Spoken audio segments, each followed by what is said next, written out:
नमस्कार, आप सभी का एक बार फिर से स्वागत है भक्ति ज्ञान चैनल में। आज सुनेंगे हरतालिका तीज की व्रत कथा। इस बार वर्ष 2024 में हरतालिका तीज व्रत 6 सितंबर शुक्रवार को रखा जाएगा।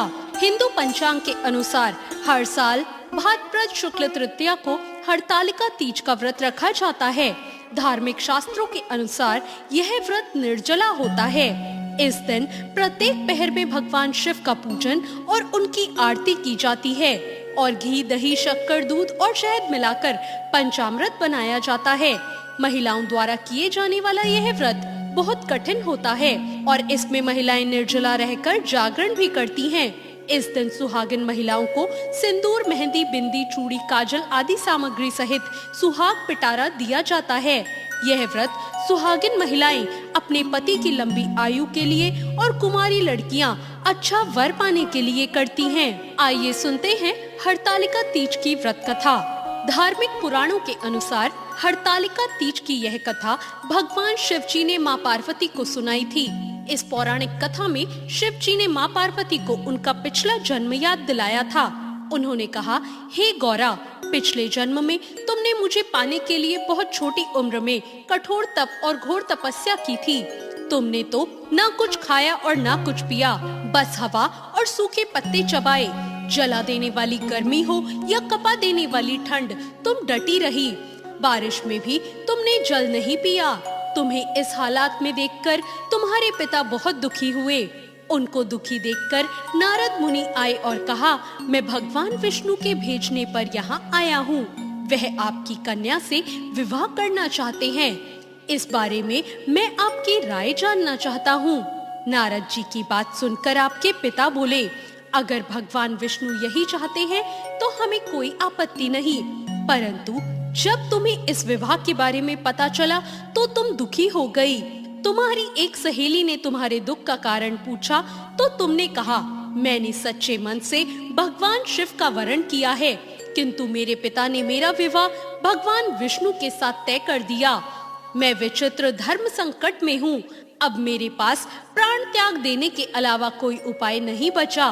तुम्हारी सखी बहुत ही समझदार थी। उसने कहा, प्राण छोड़ने का यहाँ क्या कारण है? संकट के समय धैर्य से काम लेना चाहिए। भारतीय नारी के जीवन की सार्थकता इसी में है कि जिसे मन से पति रूप में वरण कर लिया, जीवन पर्यंत उसी से निर्वाह करे। मैं तुम्हें घनघोर वन में ले चलती हूँ, जो साधना स्थल भी है और जहाँ तुम्हारे पिता तुम्हें कभी खोज नहीं पाएंगे। मुझे पूर्ण विश्वास है कि ईश्वर तुम्हारी सहायता अवश्य ही करेंगे। तुमने ऐसा ही किया। तुम्हारे पिता तुम्हें घर में ना पाकर बड़े चिंतित और दुखी हुए। इधर तुम्हारी खोज होती रही, उधर तुम अपनी सहेली के साथ नदी के तट पर एक गुफा में मेरी आराधना में लीन रहने लगी। तुमने रेत के शिवलिंग का निर्माण किया। तुम्हारी इस कठोर तपस्या के प्रभाव से मेरा आसन हिल उठा और मैं शीघ्र ही तुम्हारे पास पहुंचा और तुमसे वर मांगने को कहा। तब अपनी तपस्या के फलीभूत मुझे अपने समक्ष पाकर तुमने कहा, मैं आपको सच्चे मन से पति के रूप में वरण कर चुकी हूँ।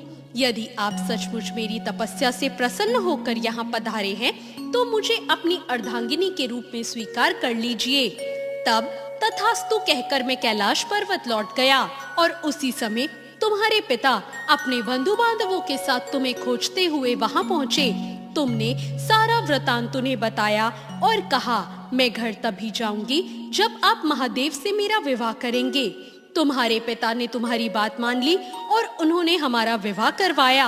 अतः इस पूरे प्रकरण में तुम्हारी सखी ने तुम्हारा हरण किया था, इसलिए इस व्रत का नाम हरतालिका व्रत हो गया।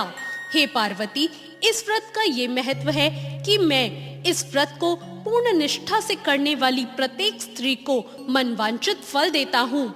इस व्रत को करने वाली महिलाएं माता पार्वती के समान ही सुख पूर्वक पति रमण करके शिवलोक को जाती हैं। ये इस व्रत की मान्यता है। तो ये थी आज की कहानी। आपको हरतालिका तीज की ये व्रत कथा कैसी लगी, कमेंट करके जरूर बताएं।